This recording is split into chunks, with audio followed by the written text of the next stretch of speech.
Depression is like somebody that's colorblind, right? It's just for your emotions. So when you're colorblind, you only see shades of gray, or you see, distorted colors.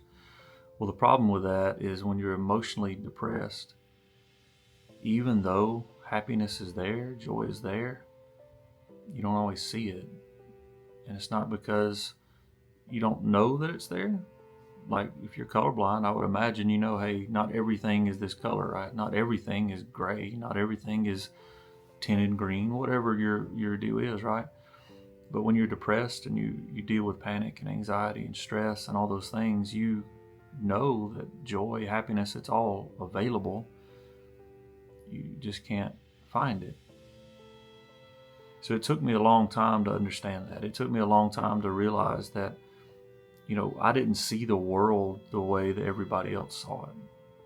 Because depression was eating me alive. I didn't even know. I didn't know I was depressed. I just thought I was functioning and just thought it was how it was, um, until I finally hit a point in my life to where I wasn't able to function well. It's like I was just so down, so sad. Nothing that I did mattered that much. It sucked, right?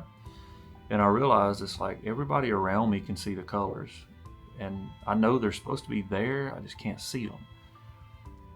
And it took a long time for me to accept that I was unique and different. And the Lord brought some healing to me through it, honestly. And there's still seasons where I'll battle some anxiety, depression, or sadness, whatever. And I feel things deeply. I feel things very deeply. I'm not an expressively emotion person, right? Like I don't express my emotions a lot. In a way, a typical guy, right? Like you hide it and you just suck it up and deal, right? The problem with that is you can only do that for so long before you burn yourself to the ground. And I was jumping on the grenade to save everybody around me, because you're a man. That's what you're supposed to do. You're supposed to protect the people around you, even if it's at your own expense, right? Well, I kept doing it and kept doing it, kept doing it.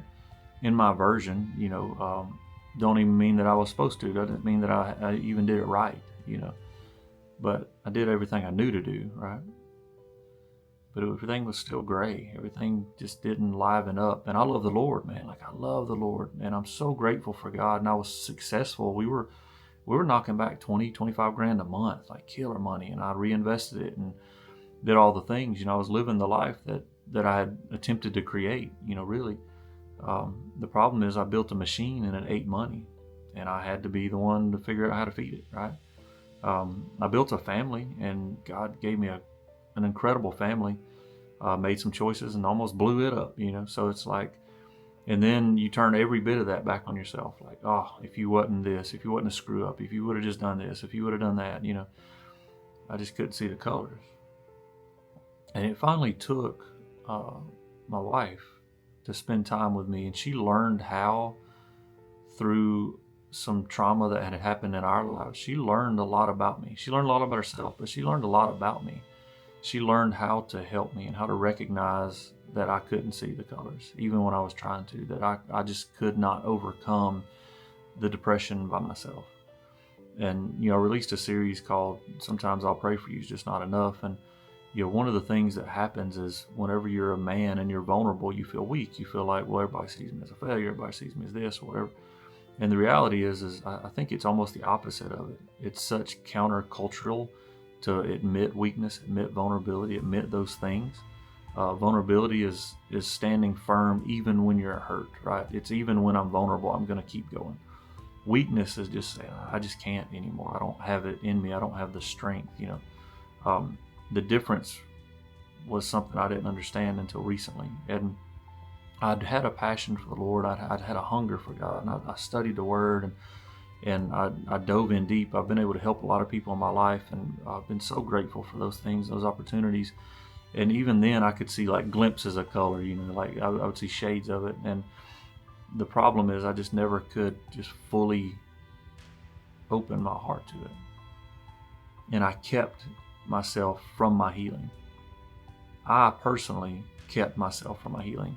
Because what happens when you're depressed, you'll lie to yourself and you'll tell yourself you don't deserve to be XYZ. You don't deserve to be happy. Well, you got everything and you're not happy now. There's something wrong with you.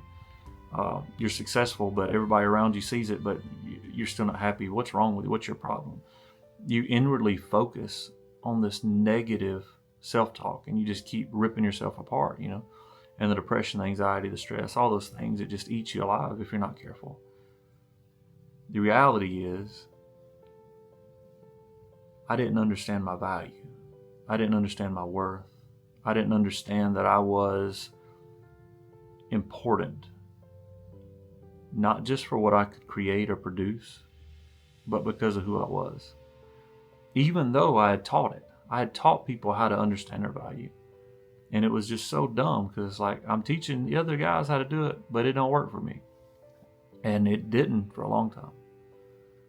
And it took me getting broke down, like it took me being vulnerable with myself. It took me being vulnerable with those around me. It took me being vulnerable with the Lord and saying, Lord, I have built things in your name I don't think you really wanted.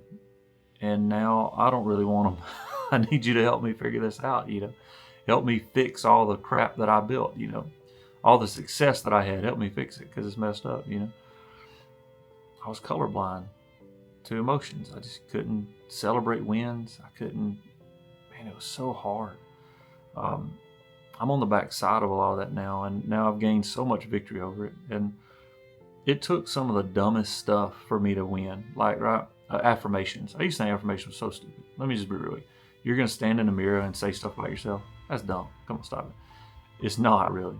I thought it was, because, whatever. But it took me doing that. So I was like, well, crap, I've tried everything else. Let me try something. So I started saying affirmations. And I used ChatGPT. I said, ChatGPT, find all the promises that God has given in the Bible that relate to identity and self-worth. And I want to start speaking them. So I did. I started speaking them over my heart and over my life. And I did it, for months, I changed my diet. I went and I began working out, because I found that even when I didn't want to, that was the best time to. And basically I got used to pressure, and I got used to tension. And when there wasn't pressure and there wasn't tension, even though that was right, it felt wrong. I got so used to living redlined when I wasn't, it felt like something was broke. When the reality is, running redline is what broke. It was hard, man. So if you are struggling with that, I'm not a therapist, I'm not a psychologist. I can't do any of that. All I can tell you is what worked for me. I love the Lord. I've loved the Lord through my depression, through my anxiety, through my stress. And I just thought something was messed up with me. It's like, hey, it just is what it is. I was like, hey, this is Paul's thorn, it is what it is. And I allowed myself to live defeated for a really long time. So what worked for me, as dumb as it sounds, come on, let's just be real. I did affirmations. I spoke the word of the Lord over my life, over my heart, over myself. I spoke that I was a son of God, that I was worthy and I was valuable because He had created me out of fertile soil. Not because what I could create. My value in the marketplace is tied to my ability. My value in God's eyes is tied to His creation. There's a difference. I was created in value. I understood then that there was two separate deals, and this helped me a lot, that the creation and the birth were two separate events.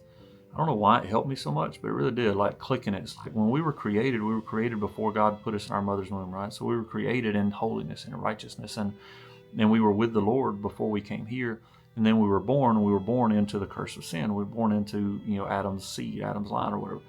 Well, the thing that we teach ourselves in church that we've mistaken is that sin is our first nature, and it's not.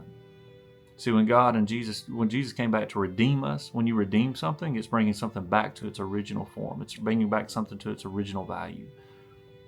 That means that sin wasn't our first nature. Righteousness was, holiness was. So when you begin to walk with the Lord, you begin to put on that righteousness. You begin to put on those things of value, and you begin to understand, like, man, God created me to spend time with me. God created me that He could joy in the things that I create with Him, not for Him, with Him. That was a big one. One of my friends from England, he came over and he said, Matt, you got to understand that sometimes the Lord just wants to sit down with you and watch a show. He wants to sit down with you and have a bite to eat. And that just blew my mind, because it began to shift my perspective on I was only as valuable as what I could produce, create, or make, to I'm valuable just because I'm me. You may not see your value in that way. That is hard, and man, it sucks. Sometimes it takes somebody to call it out of you. So when Gideon was in the threshing floor and he was throwing wine, he was hiding from folks. Man, it's gonna steal his grape, or his food. The angel of the Lord came down. He said, "Gideon, oh mighty man of valor." Gideon's like, "Who are you talking about? Ain't no mighty man of valor here. we hide and try not to get our grain taken, Gideon, mighty man of valor. So let me be the first, if you've never had anybody call that out in you. Oh man, mighty man of valor. Oh man, mighty man of value. You're worth everything that Jesus paid for you. And it's weird. There's two types of pride. There's one pride that says, I got it, leave me alone, we're good. There's another pride that says, I'm so messed up that even that couldn't fix me. Two types of pride. You have to understand you are messed up.